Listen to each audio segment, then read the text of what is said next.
Dmytro Kuleba, Foreign Minister of Ukraine, thank you for talking to Aljazeera. You're here at the G7. Again, you're asking for more help from the G7 in terms of sanctions, in terms of weapons.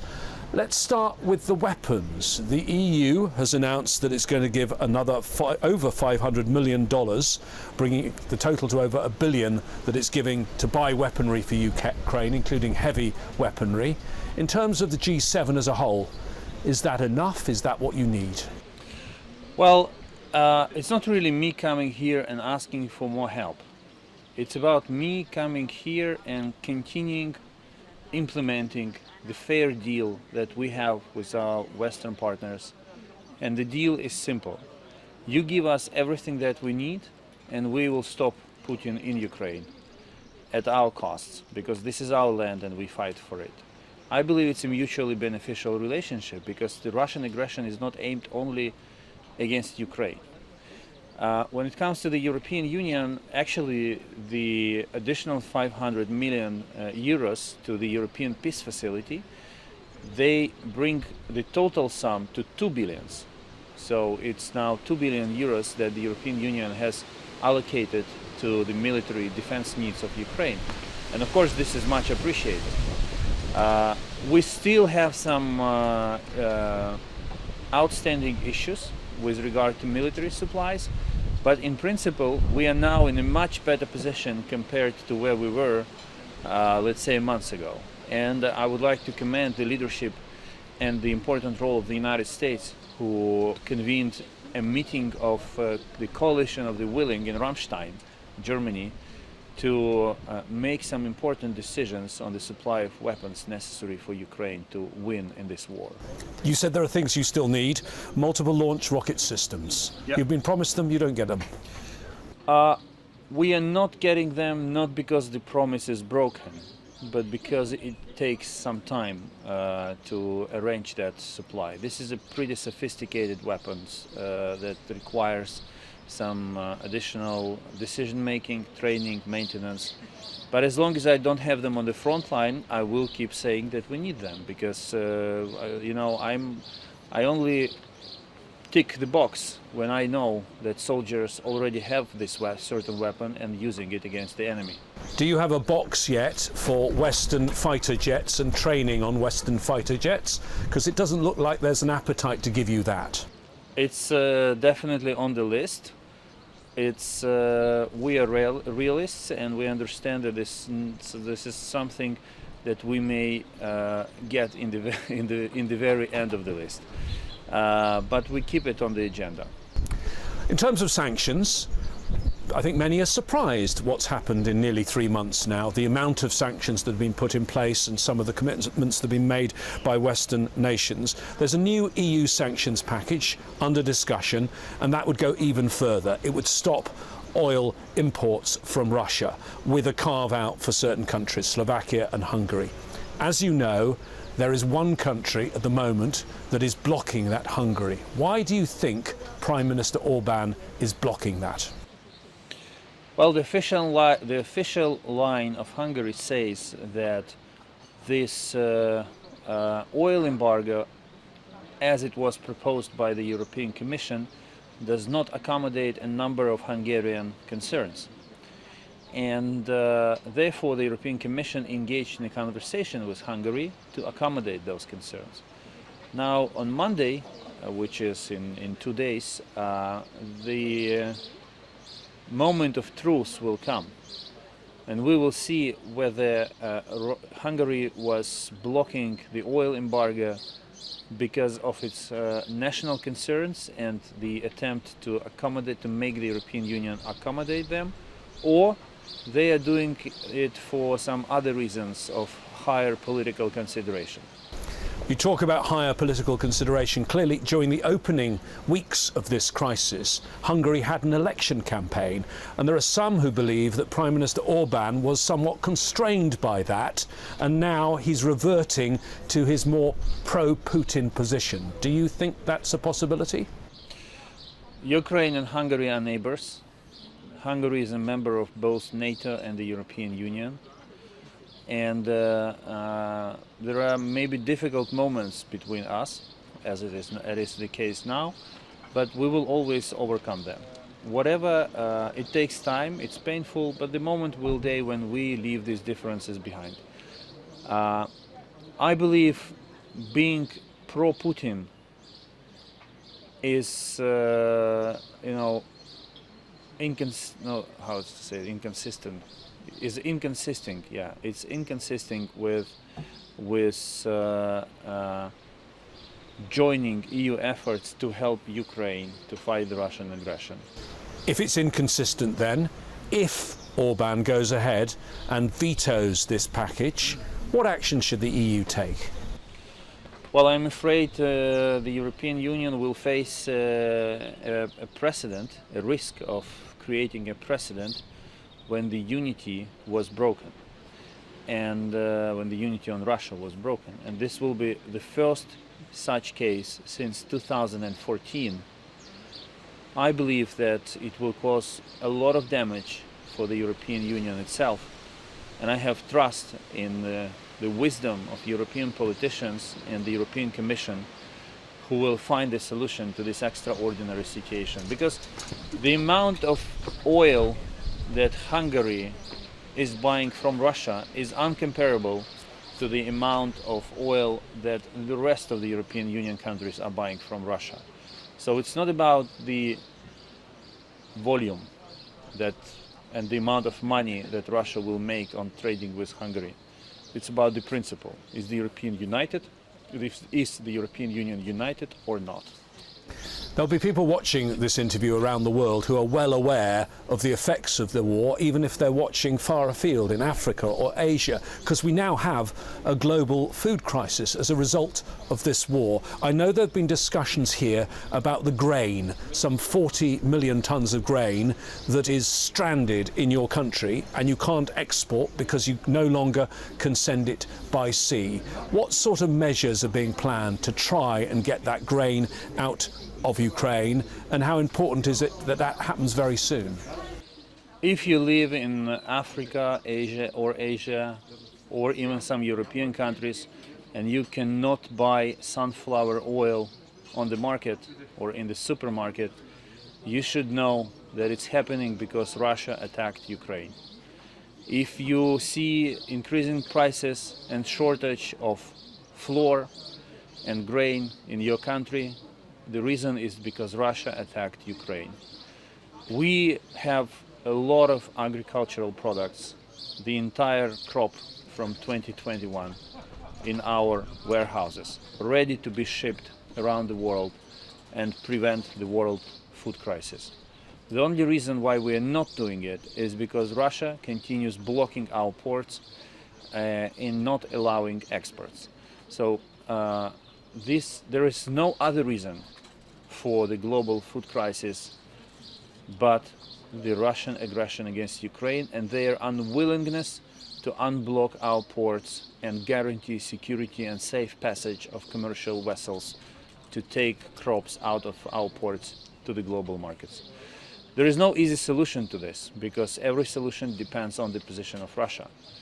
And we are working with everyone, with the United Nations, with countries affected by this blockade, countries from Africa, from Asia, from Latin America, to find a solution that would allow Ukrainian food to be shipped.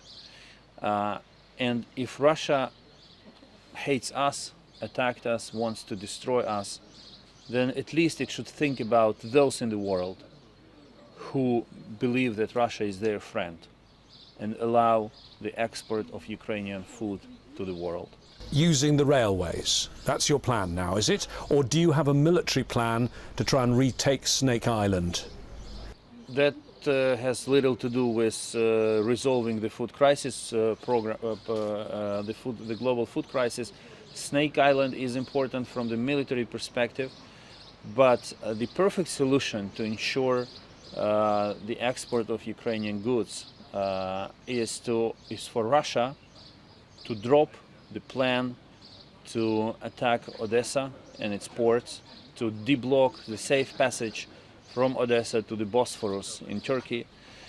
And if that happens, then ships will carry grain, sunflower oil, corn, and other food all across the world.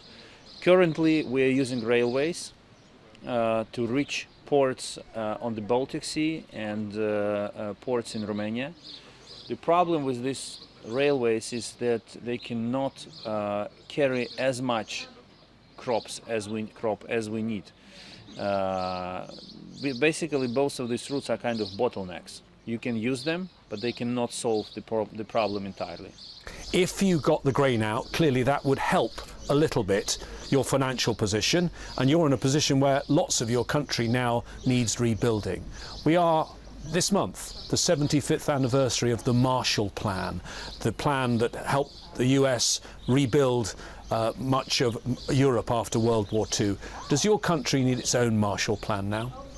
Yes, and we already see the outline of this Marshall Plan, how it will look like. It will consist of three main contributions. The first will be the support coming from partners and friends of Ukraine.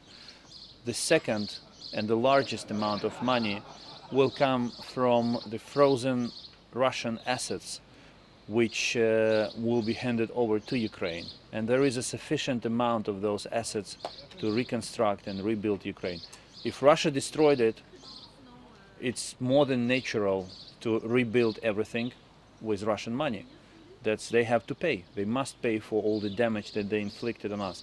And the third source of financing will be actually Ukrainian resources, financial, human, that will be involved in it. I have no doubts that there will be a Marshall Plan, whatever name it will have, as a program that will help Ukraine to come, to reappear from ashes of the war. In recent weeks, the world has been watching the situation in Mariupol and the evacuation of civilians. But you still have fighters there, don't you? And you have wounded fighters. How are you going to get them out? It is currently the most painful moment of this war. I'm in touch with one of the officers at Azovstal. He calls me and texts me every day, and it's heartbreaking. When I know that I spent a good part of my day negotiating with different partners how to arrange their evacuation, when I know that my president is spending even a bigger part of his day building kind of a model, a coalition, how to get them out, but in the end of the day you understand that nothing worked, that's devastating and heartbreaking. But every morning we wake up and we keep trying. I don't know what the solution will be, but we will continue to be making everything possible and impossible to save them and get them out. Let me get your reaction to comments of some pro-Russians in Kherson who are now saying to Vladimir Putin, please come and take control, annex our city, annex our region. Do you think this is part, not of a call by them, but a deliberate next stage of the Kremlin strategy? The occupation of Kherson by Russian forces started with large rallies. People were wrapped in Ukrainian flags, singing national anthem and demanding occupants to go. Russia dispersed them with tear gas, with batons, police batons, and they brought in FSB agents to suppress any resistance in Kherson. Now that the Russians, that's windy. Now, of course, the Russians are trying to set the stage for legitimization of their presence on the ground. I don't know what the final outcome will be. Will they try to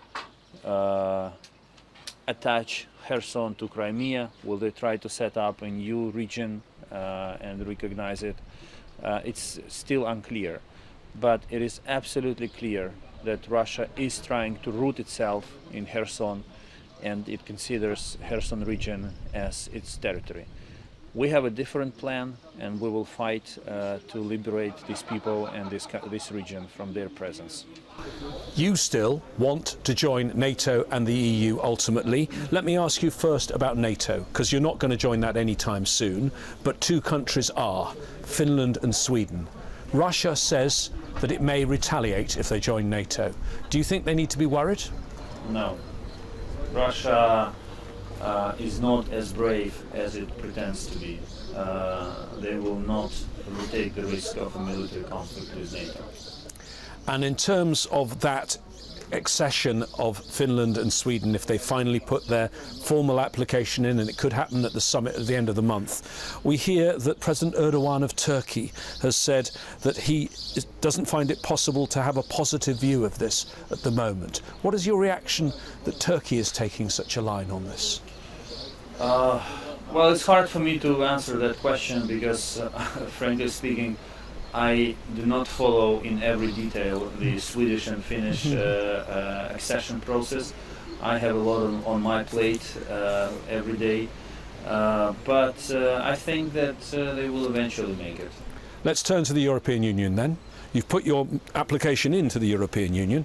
You know the recent comments from the now re-elected President Macron. He's talked about a new political grouping in Europe, not EU members, but including EU members, and also including the UK and Ukraine. Do you like that idea, or do you believe that's a way of saying, no, Ukraine, you can join this new grouping, but not the actual EU? We lack details to make a final conclusion whether we like this idea or not. I spoke with the French foreign minister about it today, and I didn't hear anything disappointing, but we will continue consulting with the French to understand all the nuances of this initiative. If our position is simple, if this is something that does not contradict the idea of the eventual full membership of Ukraine in the European Union, we are fine. If this is an alternative to the membership, then we will be against it. But I do not have evidence to claim that the idea of European political union contradicts the idea of eventual Ukraine's membership. In Kyiv, a Russian soldier has gone on trial for killing an innocent civilian. So the first war crimes process has started in your capital city. Yet, as you know, so much of your country is not like where we've seen the crimes uncovered by international journalists and by your prosecutors. It's in areas that are still controlled by the Russians. How worried are you that some of these crimes will never, ever see an end and there'll never be accountability? I know that the Russians remove traces of their crimes. And the longer this war lasts, the more difficult it will be to collect sufficient evidence to bring to responsibility those who committed these crimes. Therefore, one of the reasons why Ukraine should win as soon as possible, and we should be provided with everything that we need to achieve that, is actually to kick Russia out and to collect all necessary evidence to bring those who are responsible for these crimes to account, and at least serve people justice in this way. You talk about kicking Russia out, so a military solution. Let me ask you about the room for diplomacy right now, because your country was involved in talks. You had talks in Turkey. There have been other talks that have taken place in Belarus. What room is there now for diplomacy? And we've had another phone call between Chancellor Olaf Scholz and President Putin. And Chancellor Scholz said that the priority number one was an immediate ceasefire. Does your country want an immediate ceasefire for Russia to keep control of those areas it's taken? Well, we know many things about Russia, and one of the things that we know is that even if they sign up for a ceasefire, it will not last even 24 hours. It will be immediately violated. They will immediately violate it. So, of course, we want peace. This war was not our choice. This war was imposed on us by Russia. And the problem that I'm seeing now is that Russia preferred war to diplomacy. They continue their offensive in Donbass. They target Ukrainian cities with missiles. They are trying to set up the stage for illegal referendum in Kherson. They are destroying, they're trying to kill our defenders in Mariupol. So this is not how you behave when you seek negotiations. We are ready to talk. It's extremely difficult to talk with the Russians after all the atrocities they committed in Ukraine. But if the price of bringing peace to Ukraine, ending the war and saving human lives is talking with the Russians, we are ready to talk. So how does this war end? The French Foreign Minister, Jean-Yves Le Drian, said the plan is to support Ukraine until victory. What, from your point of view, does victory look like? Are you trying to turn the clock back to the beginning of February, or are you trying to turn the clock back to 2014?